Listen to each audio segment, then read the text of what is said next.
What other questions out of 1-1? Okay, number 11, sure.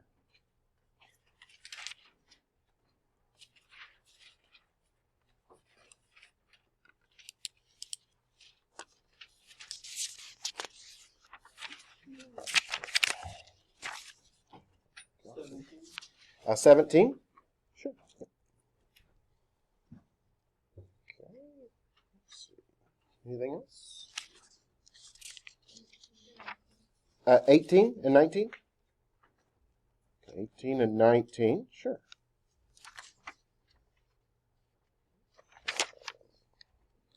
Oh, we do number 8. Sure. Yep, we can add on number 8. Jerry wasn't available this week. Yep, hey, no problem. Yep, we can go through any questions you might have. You've probably seen questions like this before. It's just been a while, and it's always good to review things. And once we get started, you'll see it comes right back to you. So if you haven't seen them in a while, that's okay, because it'll come right back to you real quick. Anything else out of 1-1 before we look at 1-2? Anything else out of 1-1? 12. Sure, yep, we can add 12 to the list also. Then what about 1-2?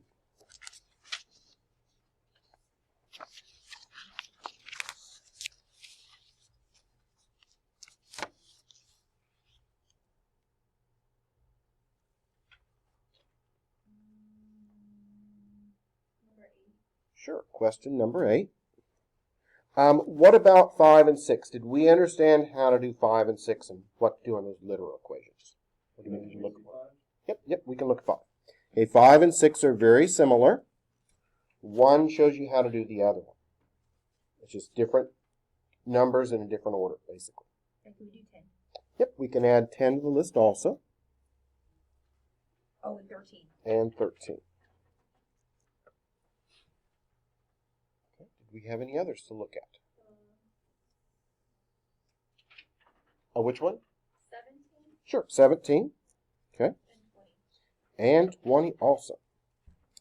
Oh, snap. Is that going to take care of most of those questions then? Okay, we can add more if we need to, but we're going to now go ahead and just get started with these. We're going to go back and we're going to look at 1-1.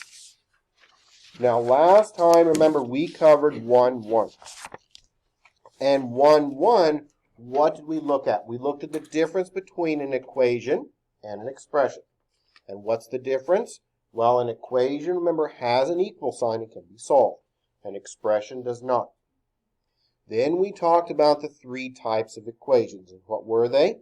Well, they were conditional, meaning we get an answer.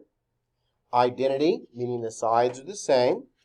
And a contradiction, meaning it's a false statement. Okay, so now let's go ahead and go over some of these questions. And let's start now with question number 6 out of 1-1. Okay, someone just walked in. Let's see. Lacey?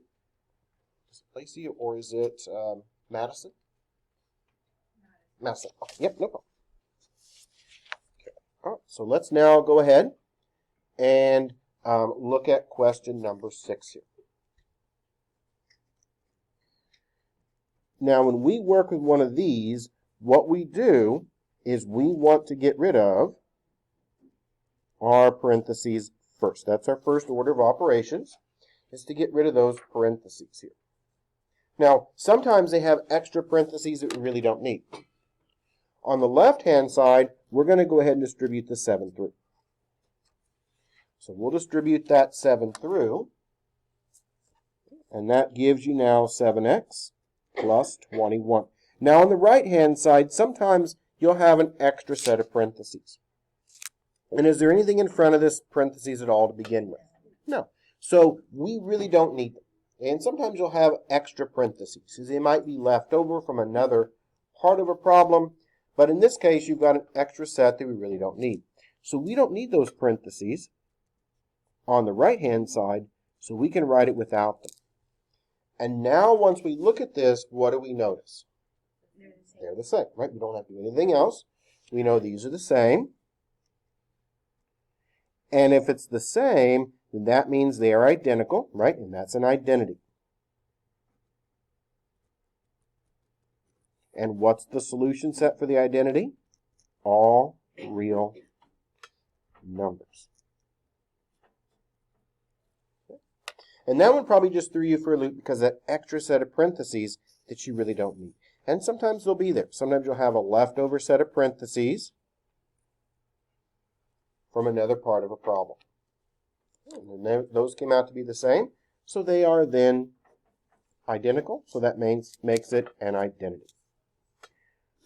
Question 8. Now, question 8 has square brackets. And what we do when we have square brackets and we have parentheses is we work our way from the inside out. You start on the inside and you'll work your way out. And you can do each side separately from the other.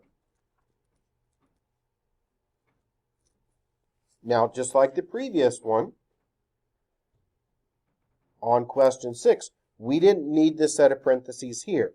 Well, on this one, we don't need the set of parentheses here either, because there's just a plus in front, and those aren't really needed. So let's go ahead now, and we don't need to rewrite it again, but we know these parentheses aren't there. So what can we combine together? Well, we have a 7 and a 6x, so that makes it now 13x plus 1. And we don't need those parentheses. We will bring down the square bracket.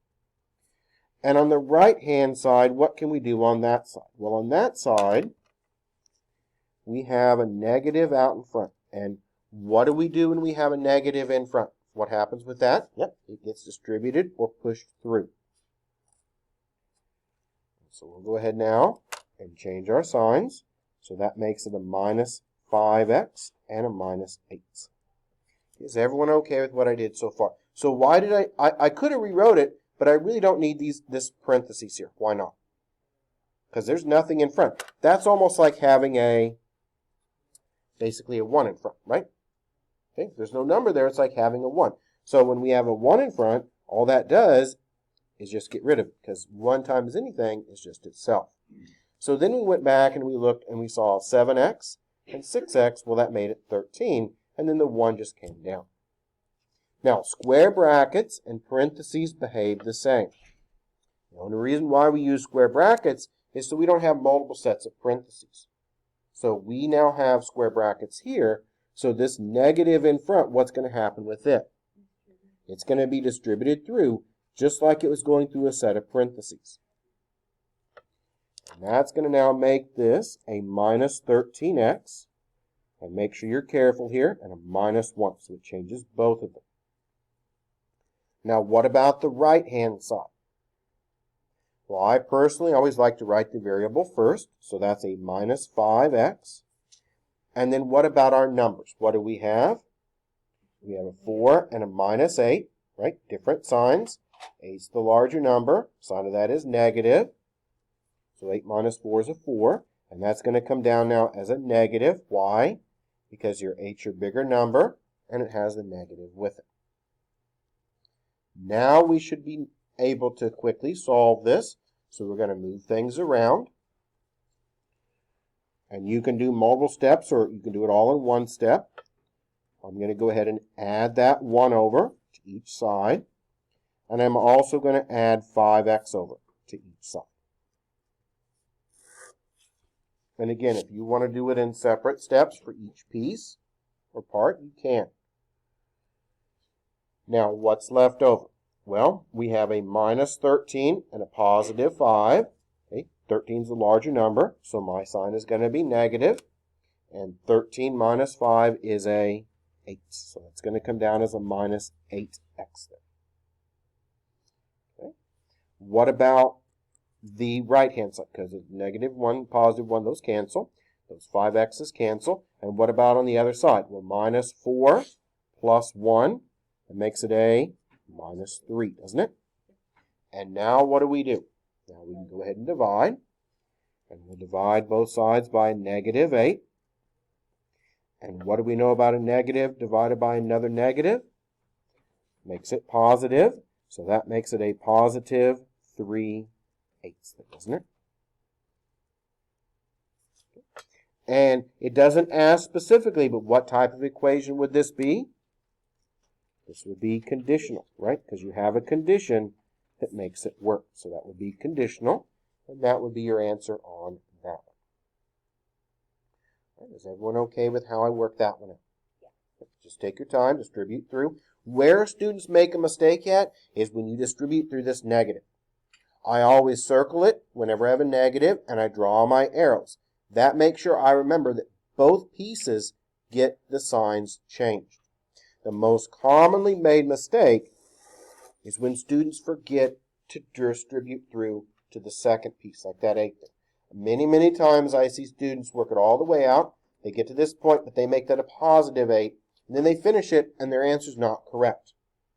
So always make sure you take your time, because you don't want to have a lot of small mistakes like that, because that's how math gets frustrating. So always take your time, write things out nice and neat. If you have a lot of work, split your paper in half like I do. But the most important part is make sure you keep track of all the different pieces. So number 11 also has square brackets.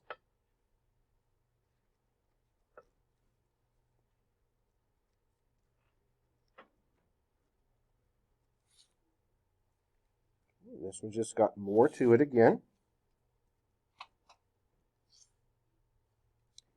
Make sure you're careful when you copy things down. It's a minus 10x. And then we've got a plus 3. And then a 2 plus 3r. Okay? So, what do we do first? Well, you can do the sides separately. I'm going to work on the left side first, then we'll go to the right side, and we'll put it all back together. Now, we work from the innermost set of parentheses, and work our way out. And so with this innermost, unlike the last one, on the last one, we didn't need this set of parentheses here, right? Because there's a 1 there, we distributed through, and it didn't change it.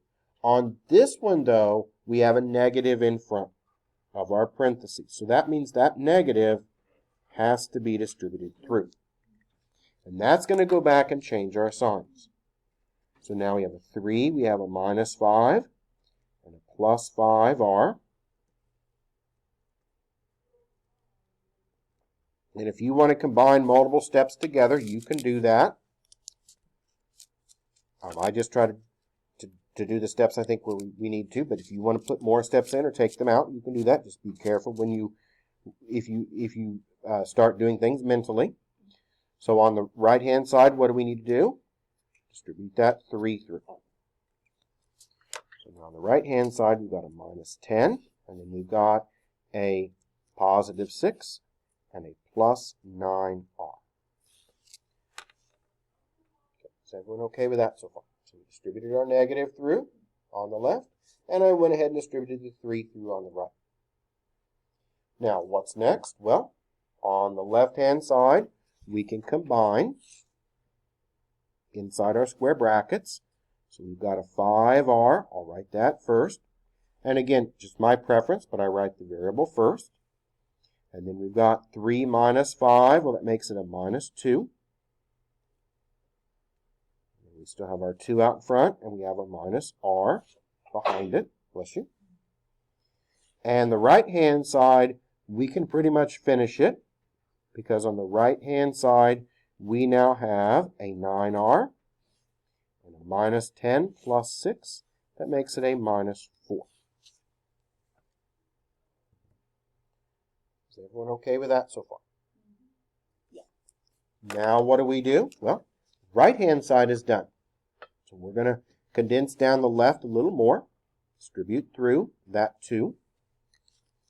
So that makes it 10r minus 4 minus r.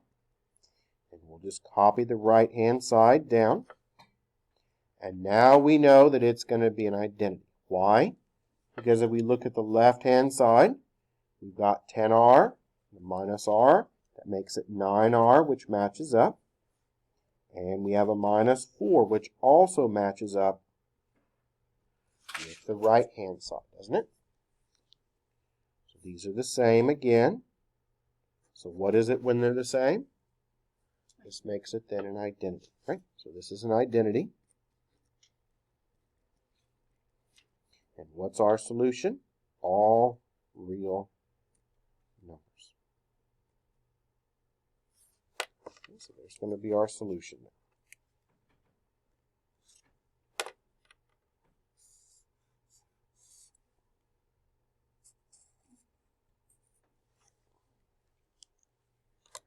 And that one was a little bit tricky because you've got square brackets, you've got parentheses, you've got a lot of things happening. But what did we do? Okay, we work on each side independently.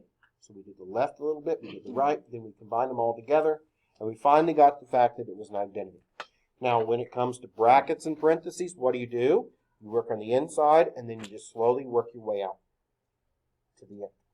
Then we combine things together, and then you should be able to see, hopefully, that this is an identity. And if you ever have questions about something, be sure and ask, because I can explain things in more detail if I need to. If there's a step that you're confused about, just be sure and ask. So question 12. Question 12 involves fractions.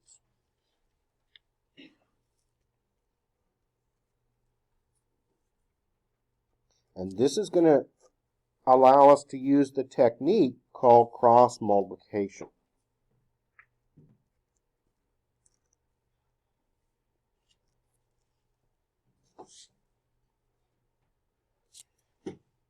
As long as we remember and apply the correct technique, this is a very, very simple problem to work out. I'm going to use the technique called cross multiplication. Now, how do I know I'm going to cross multiply? Well, when I look at this, what do you notice? You notice that the left-hand side over here, this is one complete fraction. Okay, not just separate fractions, this is all under one fraction bar. So one complete fraction on the left, one complete fraction on the right. And the left is a complete fraction, and the right is on a complete fraction. And let's see, Lacey, isn't it? Yeah. All right. So when the left is a complete fraction and the right is a complete fraction, what can we do? We can apply our technique called cross multiplication. So we can cross multiply here. And this is going to allow us to clear out those fractions. This technique only works when you have a fraction on the left equaling a fraction on the right. And what that does is that makes us multiply. So now we have 7 times r plus 6 equals 5 times r plus 8. So we cross multiplied, and that gives us this. Now what can we do? Distribute. Now we can distribute. Our fractions are gone, and we shouldn't have that much trouble solving this question out. So let's go ahead now and distribute that 7 through. And that's going to give you a 7r plus 42. On the right-hand side, we have a 5r plus 5 times 8 makes it a 40. Adjust it so it's not crooked here. Adjust that again. Okay, so is everyone all right with that so far? Now what do? Now we just solve it. So you can break it down in 2 steps, so you can just do it in 1. Our goal is to get the variable r on the left, so we'll move the 5r over. And we'll move the 42 over to the right. 7r minus 5r. 7 is a larger number. 7 is positive. So that makes it a 2r. And always check your signs. On the right-hand side, what do we have? We have 40 and a negative 42. Well, the 42 is the larger number. It's negative, so my sign is going to be a negative. And 42 minus 40 makes it a 2. Almost finished. We divide by our 2. And we reduce it down. And that makes it r now equals a negative 1, isn't it? And it doesn't, again, specifically ask, but what type of equation is this? This would be what? Identity, contradiction, or conditional. Which one? We got an answer, so it's going to be conditional, right?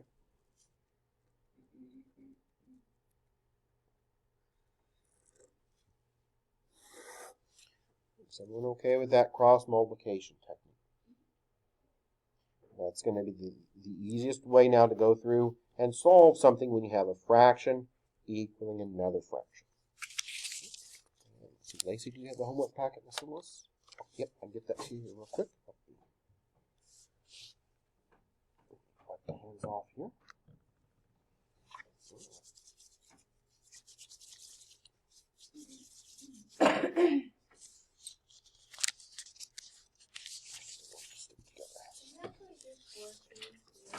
I do what now? 14?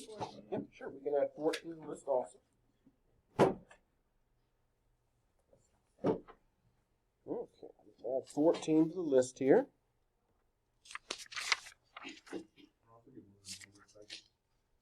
Sure. Okay. You also need your homework packet? Oh, yeah. No problem. Okay.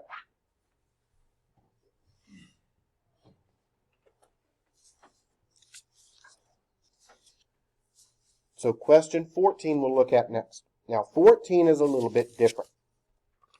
And it's good that we picked 14 because 14, we cannot just cross multiply. 14, we have to clear out the fractions with a least common denominator.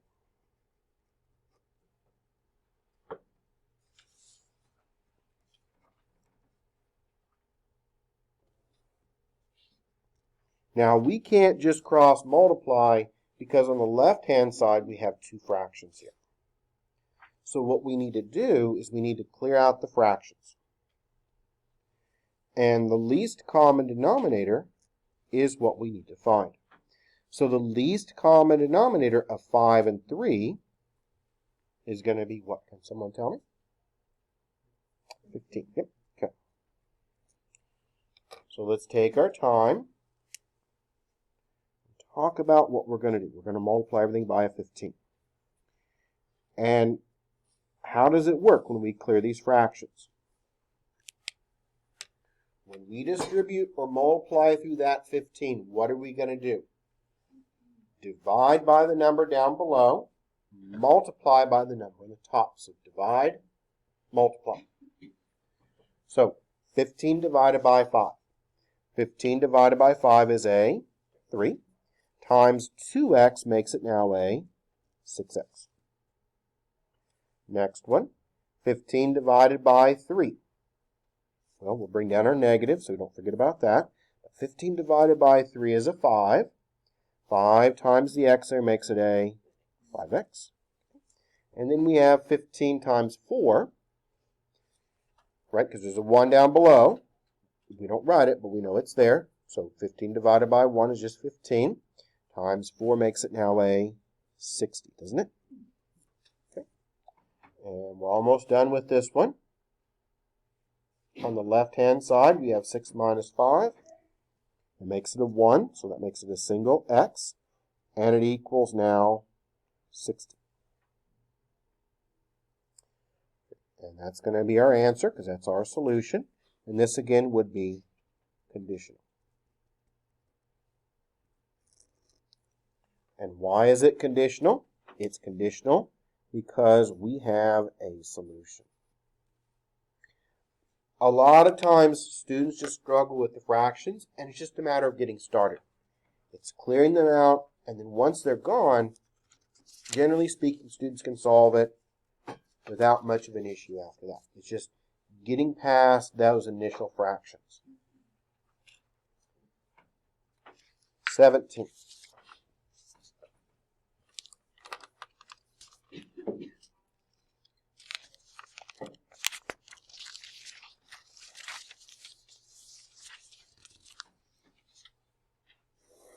Seventeen also has fractions here. And for 17, you've got minus 3x plus 4 over 5 plus 6 over 5 equals a minus 3x over 4. Now, there are a couple of different ways of working through this question.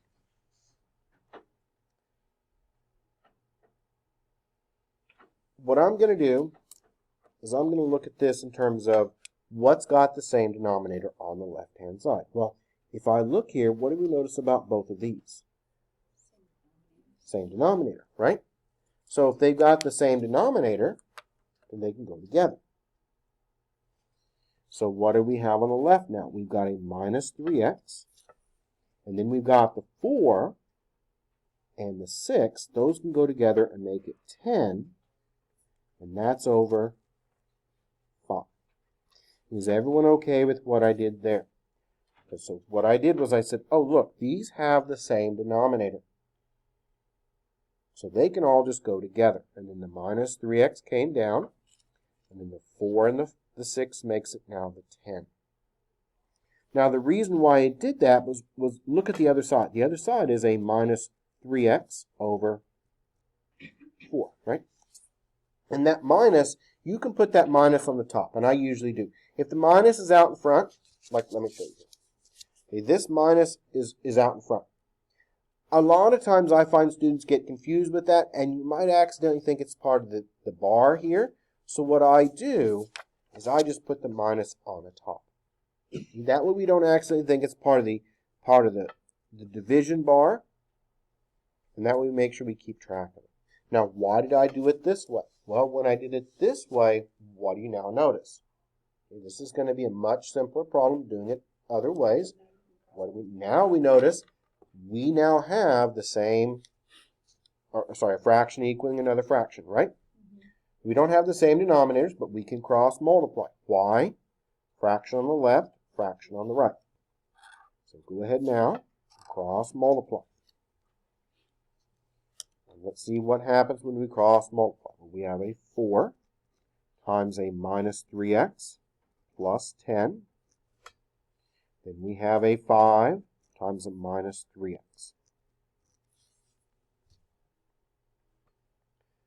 So let's again review what we did. When I looked at this, I said, look, these are the same. Now, if they were different denominators, we would have to work with it in a different way. We'd have to clear the fractions like we did on 14, the previous question. But this one, these can go together. So always look for things like that. If they have the same denominator, they can just be added together into one fraction bar. And then that allowed us to then proceed by cross multiplying. And so now we're at this point. So we distribute our 4 through on the left. And that's going to now make it a minus 12x and a positive 40. On the right, we've got 5 times a negative 3x. Well, that makes it a negative 15x.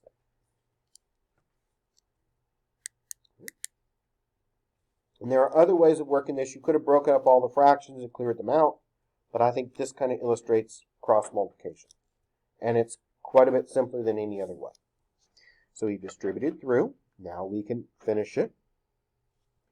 So I'm going to go ahead and add my 15x over.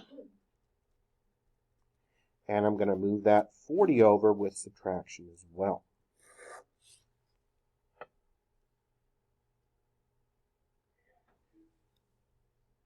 Minus 12x plus 15. Okay, 15 is a larger number. 15 is positive. 15 minus 12 is a 3. So that's going to come down as a 3x. The 40s can cancel. On the right-hand side, the 15x's can cancel. And that's going to then leave you with a negative 40. And what's our last and final step here? Okay, divide by our 3. And we don't break it down into a decimal. The only time we use a decimal is when it's either an application or the problem contains decimals originally. So this one didn't have any decimals, so we're going to keep the fractions. And now our answer is going to be x equals now negative 40 over 3. And this is conditional.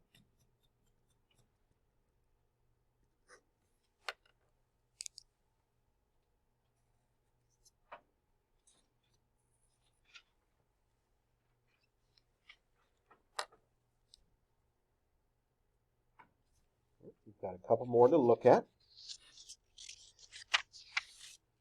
We've got 18 and 19. Now, on 18 and 19, these are decimals. So we're going to use our calculator. Some instructors may have you clear out the decimals. I think you're more likely to make a mistake when you clear the decimals than to just use a calculator. So I think you're a lot less likely to make a mistake if you just use a calculator instead of trying to clear out all these decimals. So let's move on and look at the two decimal questions here.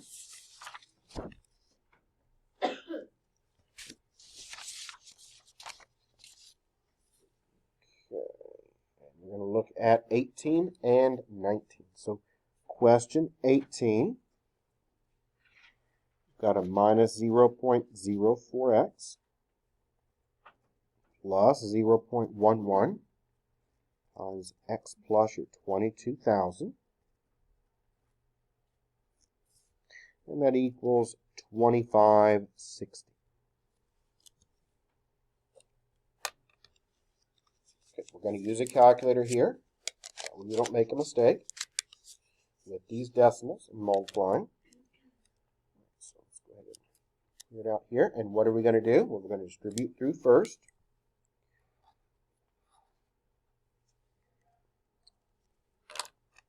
So we'll copy some things down. We've got a 0.04x. We'll just copy that.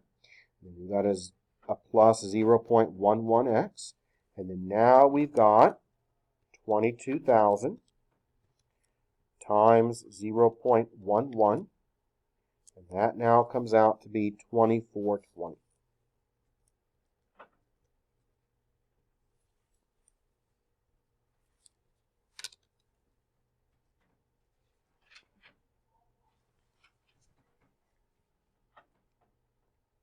With the decimal, just be very careful with them. Use a calculator if you need to. You could do this in one step. I'm going to do it in two. We're going to go ahead and just combine these two together. Both x's here. And we've got 0.11 minus 0.04. Watch out, make sure you have the correct number of zeros there. And that's going to come out to now be a 0.07x. Right? Make sure you have the correct number of zeros. And then we'll just copy down that 2420, equaling that 2560. Move that 2420 over. Now we've got 0.07x on the left, and we've got 2560 minus 2420, and that comes out to be 140. Divide by your decimal. And that's going to now give us x equaling. Put it up on the screen so we can see. We've got 140 divided by your 0.07. And that gives you now your 2,000, doesn't it? So your answer should be 2,000. And this again is conditional.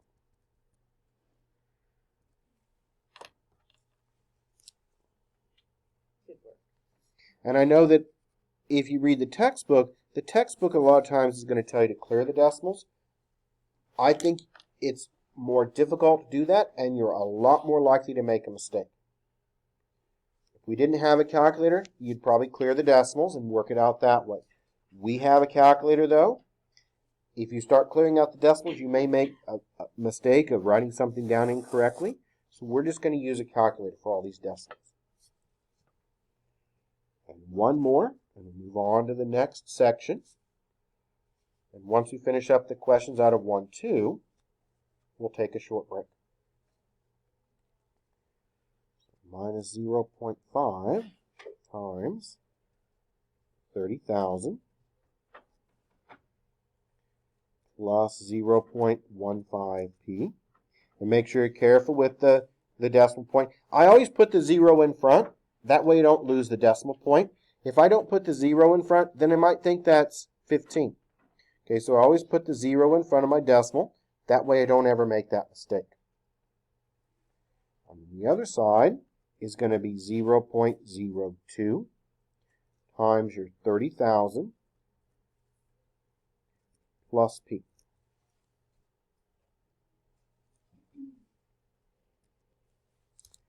And just multiply through. That should come out to be a negative 15,000 there. What I normally do is I just figure out in my mind what the sign's going to be, and then I just use my calculator to multiply. And when I multiply, that comes out to be 15,000. We know we have a single negative, so that's going to be a minus 15,000 there. I try to avoid putting a whole bunch of signs in the calculator because, again, that's a place where you might make mistakes. So I generally just figure out the sign in my mind and to keep them positive in the calculator. On the other side, we've got now 30,000 times 0.02, which I think that's 600. Let's double check and make sure. That's going to be 600 plus 0.02 P.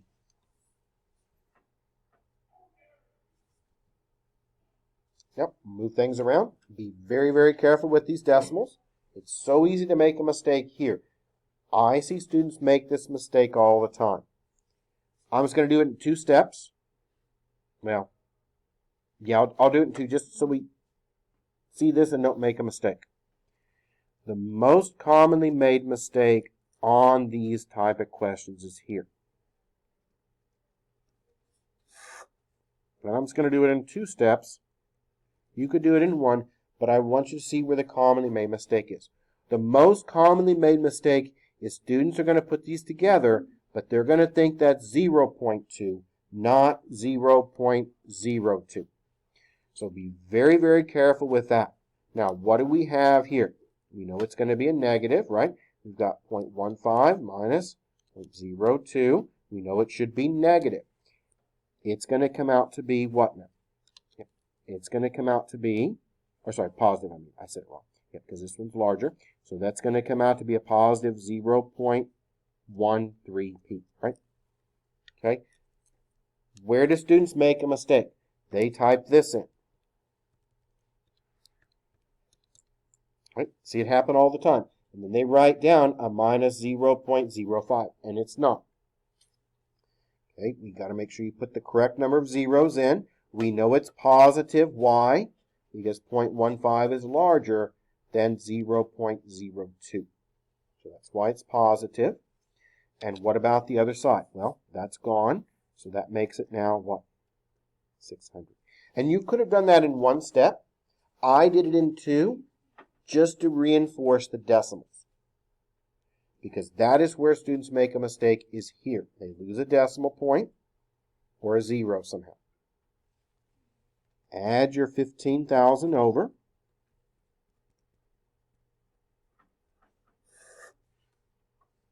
And that is now 0.13p equals 15,600.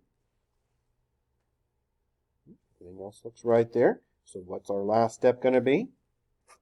Divide by 0.13. And that gives us now, if we did it correctly, it should come out to be a whole number, I believe. So 15,600 divided by 0.13. And that's going to come out to be 120,000.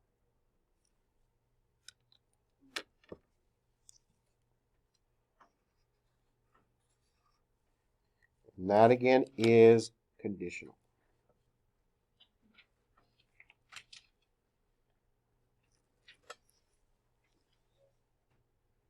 Is everyone okay with that? Where do students make a mistake at?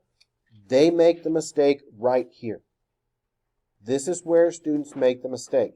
If you make a mistake, I guarantee it will be right here when you add those decimals together. So be very, very careful and make sure you have that extra 0 in there. Otherwise, it'll come out wrong. Same thing here.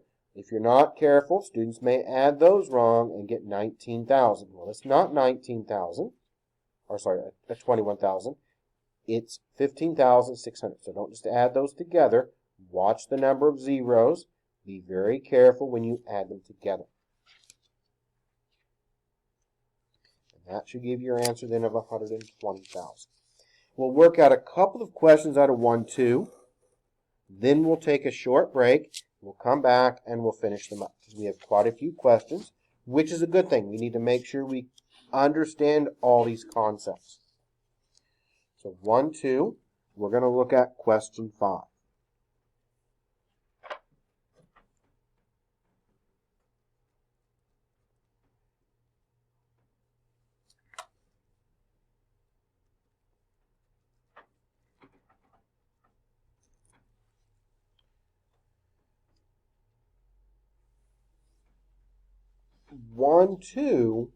We're going to be discussing applications and also literal equations. And literal equations, what are they by definition? Well, the very, very basic definition is an equation that has multiple variables. This one has both x and a y. Now, we need to figure out what we're solving for. What are we supposed to solve for? We're supposed to solve for the y. So what does not have a y on it? It goes to the other side, the 5x. So move that over. And that leaves you now with 8y equals a minus 5x plus 5. And what's my last step here? We want to get the y by itself. What do we need to do? We need to divide by what? Yep, divide by 8. We can write that as y equals a minus 5x plus 5 over 8. Or you could also write it as y equals a minus 5/8 x plus 5/8. Okay, either one is fine. When we move on to chapter, in chapter 3, I think it's 2 or 3. I think in intermediate, I think it's chapter 3. When we move on to the chapter on graphing, this is what's called the slope-intercept form, which you're probably familiar with. And when we move on to graphing, remember this is your slope, and that's your y-intercept. So a lot of times when we solve it for y, we go ahead and split it up. But I would take either one. You can either leave it as one complete fraction, or you can split it down into the other two pieces. And this is going to be important in the later chapter when we talk about graphing and we talk about slope-intercept form.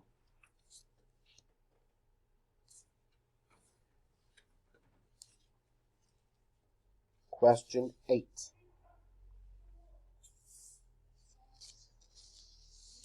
When we look at the applications in this section, we're not going to have to come up with our own formulas. They're all going to be in the back cover of our textbook.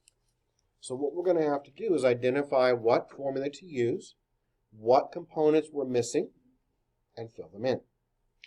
So we're looking at question 8, and I believe question 8 is an interest problem. So for question 8, we're going to go to Other, Formulas down at the bottom, and we are looking at simple interest here. And we've got I equals PRT. In college algebra, we'll talk about compound interest. And there's two types, there's simple and compound. Most banks use compound. You write a personal loan to your friend or some other person, you'll probably use simple interest. So banks use compound interest. If you write a personal note, you probably use simple interest.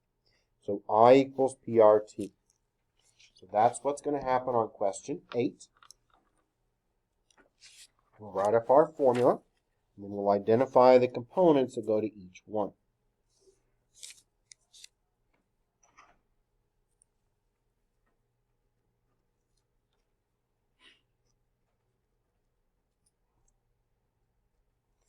So when we look at question 8, I'll put it up on the screen here, so we can see it here. We want to find the total amount that must be repaid if $100 is borrowed at 5.4% simple interest for 3.5 years. Now we want the total amount, not just the interest. So we're going to find the interest and then add that back to the principal, and that's going to give us the total amount. So P is the principal, and this is the starting amount.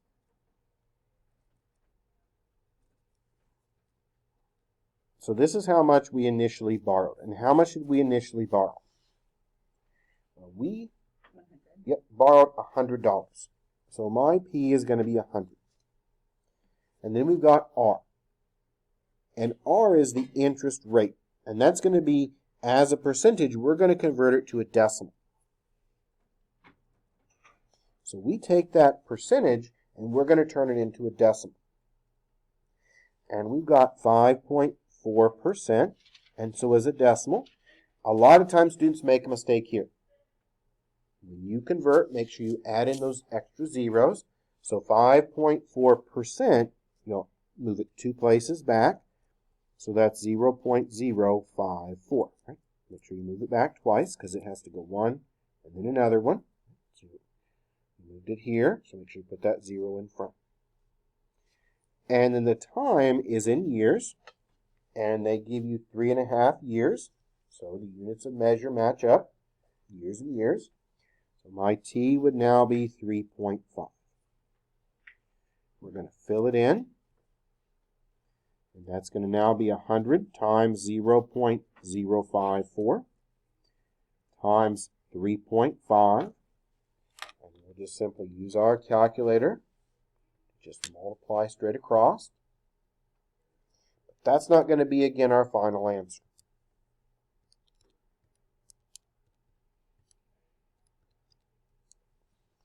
And that comes out to be 18.9. But that's not our final answer, right? Because that is the interest. Now, we don't want to just know the interest. We want to know how much money we've got to pay back. So how much money did it really cost me to borrow this $100?